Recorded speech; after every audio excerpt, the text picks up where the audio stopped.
60-70 között megcsinálja a sárga kanyart, jön hátra, és lehet hátra terelni. Az első sáveltoláson 80 körül kellene érkezni, és végig rátartok hátra. A harmadik autó jön hátra.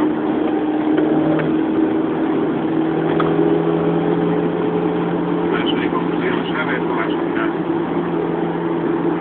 Konvoj eleje a formulánál 100-on kezdjük, itt 130-ra gyorsítunk ki. S8-as jön hátra.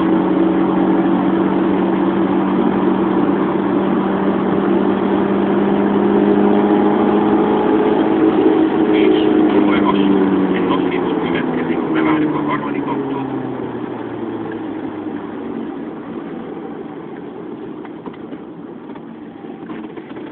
Az S8-as jön bátran, átjön a lassítón, visszatesszük az autót kettesbe, és olyan 40 és 50 közül, amikor szól off, akkor mindenki elkezd padlógázon kigyorsítani, tehát most padlógáz, ami a csövünk kifér. Most változatok közben.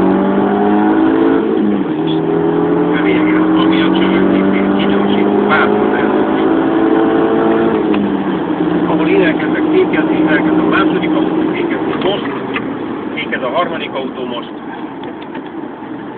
Visszaváltunk harmadikba, B-be nyomjuk tovább, és elkezdjük a döntött kanyart, a másik döntött kanyart. Mindenki tartja a nyomot, amit én, és jön bátran mögöttem. Látófokozat szabadon választható, kanyar szépül, szénnyomokban jön mindenki.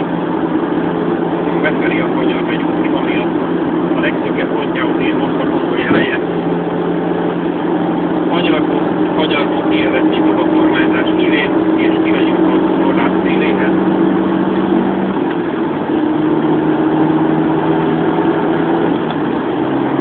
Fölkapjuk, hogy hoppot, és 160-170-es vonalok egyenesen.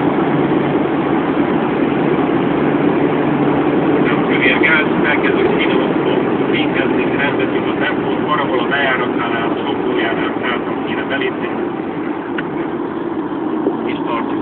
És emeljük a tempót 100-ról, 105-ről, 130-ra a kijáratnál, követési távolság jó, jön az S8-os mögöttünk végig ilyen bátran.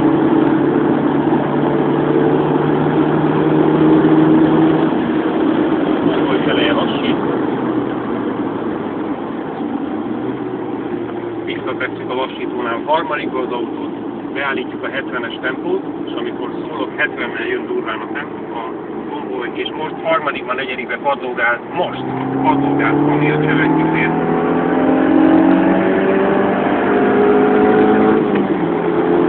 Fölváltunk, ez az, itt újra egyszerre fogunk fékezni, 2-1, most egy keményebb rendezőfék, visszaváltunk, nyomot váltunk, és követ a 3 autó.